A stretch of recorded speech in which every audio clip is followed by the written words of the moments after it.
नमस्कार and I welcome you on to DRX mentor. मैं हूं डॉक्टर जैन। और रिसेंटली आरआरबी फार्मासिस्ट के फॉर्म क्लोज्ड हो चुके हैं और नाउ अब सबसे ज्यादा डिस्कस ये किया जा रहा है कि एग्जाम कब तक होगा। तो इस वीडियो में कंप्लीट डिस्कस करेंगे कि आरआरबी फार्मासिस्ट का एग्जाम कब तक हो सकता है और आपको प्रिपरेशन कैसे करना है सो दैट 2025 में जो वैकेंसीज आपको देखने को मिल सकती है। क्योंकि आपने रिसेंटली एक न्यूज सुनाई होगी, वन नेशन वन इलेक्शन की, एक देश एक चुनाव।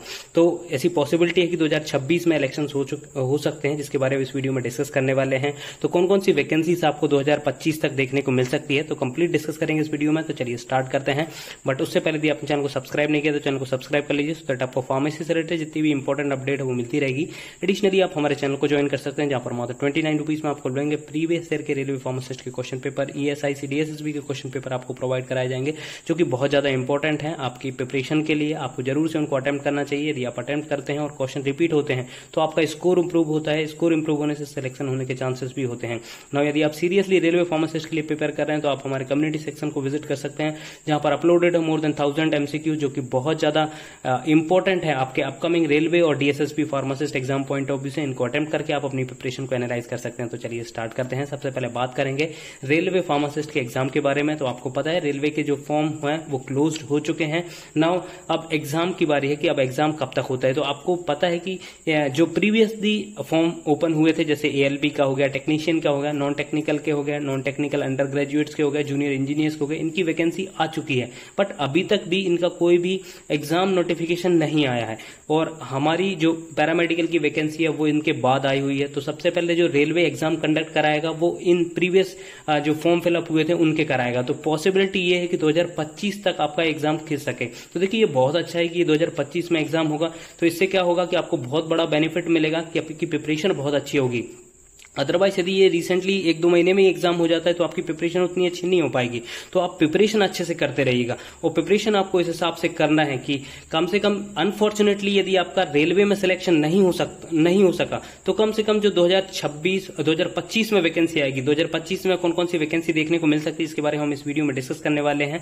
जैसे आरआरबी एनटीपीसी के लिए सीरियसली प्रिपरेशन करना चाहते हैं तो आप चक्षु पब्लिकेशन की स्टडी गाइड, जो कि बेस्ट बुक है, इसको प्रेफर कर सकते हैं। इसमें रिसेंट सिलेबस के अकॉर्डिंग डिटेल में theory material plus chapter wise MCQs और प्रीवियस ईयर के सॉल्व क्वेश्चन पेपर दिए गए हैं, जिनको आप अटेम्प्ट करके अपनी प्रिपरेशन को बूस्ट अप कर सकते हैं। और जब आपकी प्रिपरेशन हो जाए, थ्योरी पार्ट कंप्लीट हो जाए, तो आप सेम चक्षु पब्लिकेशन की जो प्रैक्टिस सेट है उसको प्रेफर कर सकते हैं अपनी प्रिपरेशन को एनालाइज करने के लिए। साथ में यदि आप पर्टिकुलर सब्जेक्ट्स के एमसीक्यू सॉल्व करना चाहते हैं, जैसे कि रेलवे, रीजनिंग, मैथ्स और जीके के चैप्टर वाइज एमसीक्यू सॉल्व करना चाहते हैं, तो सेम पब्लिकेशन की सेपरेट बुक्स भी अवेलेबल हैं। ये सारी जो बुक्स हैं वो ई कॉमर्स प्लेटफॉर्म पे अवेलेबल है, जैसे कि फ्लिपकार्ट, अमेजॉन, स्नैपडील, जियो, मीशो पे अवेलेबल है। आप वहां से ऑर्डर कर सकते हैं।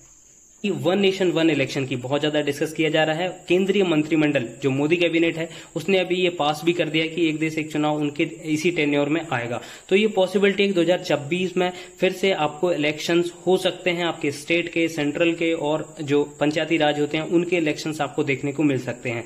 तो कौन कौन सी वैकेंसी, आपको पता है कि जब भी इंडिया में इलेक्शंस होते हैं तो बहुत सारी वैकेंसीज हमको देखने को मिलती है। तो स्टेट की बात हम बाद में करेंगे। सबसे पहले मैं सेंट्रल को बता दूं कि आपको पता है रिसेंटली बहुत सारे रिक्रूटमेंट रूल्स के नोटिफिकेशन जारी किए। जैसे सीजीएचएस की बात करें तो सीजीएचएस में 722 पोस्ट का भी रिक्रूटमेंट रूल आया था। उसके बाद फार्मासिस्ट की बात करें तो यहां पर देखिए सीनियर फार्मासिस्ट की 270 पोस्ट का भी रिक्रूटमेंट रूल आया था।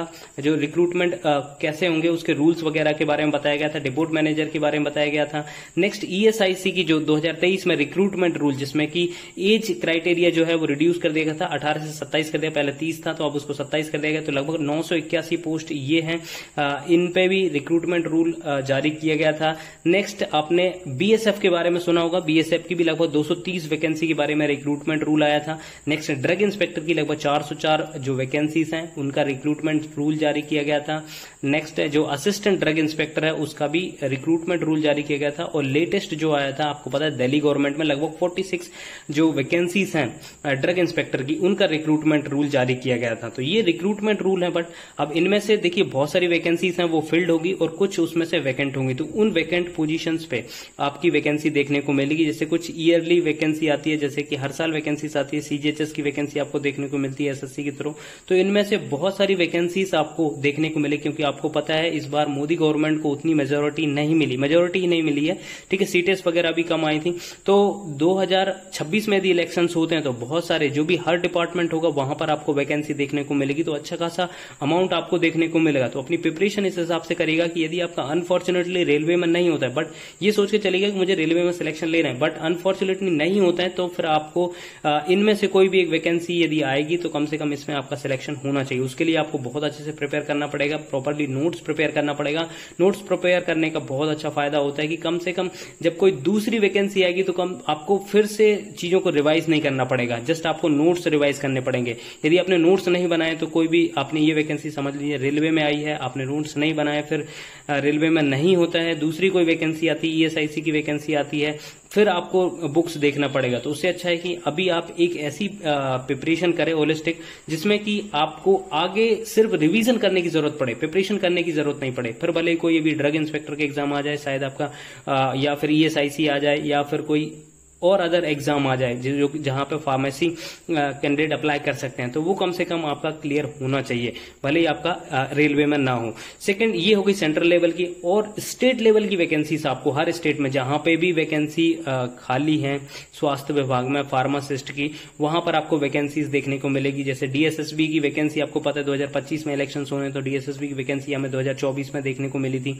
ठीक है। तो ऐसे ही बहुत सारे स्टेट हैं जहां पर वैकेंसी खाली है, जैसे बिहार हो गया, मध्य प्रदेश हो गया, उत्तर प्रदेश में तो बहुत चल रहा है कि अभी जो उत्तर प्रदेश फार्मासिस्ट एलोपैथिक की वैकेंसी आने वाली है। तो यदि और जो उत्तर प्रदेश है वहां पर इलेक्शंस भी होने, 2026 या 27 में इलेक्शंस होने, तो वहां पर भी वैकेंसी देखने को मिलेगी। तो 2026 में यदि इलेक्शंस होते हैं तो जितनी भी स्टेट हैं, क्योंकि सभी में इलेक्शंस होने हैं, तो सभी में आपको फार्मासिस्ट की वैकेंसी देखने को मिलेगी। तो अपनी प्रिपरेशन बहुत अच्छे से करिएगा। आई होप ये इन्फॉर्मेशन आपको अच्छी लगी होगी। अच्छी लगी तो प्लीज चैनल को सब्सक्राइब करिए, वीडियो को लाइक करिए, शेयर करिए, कमेंट करिए। थैंक यू, नमस्कार।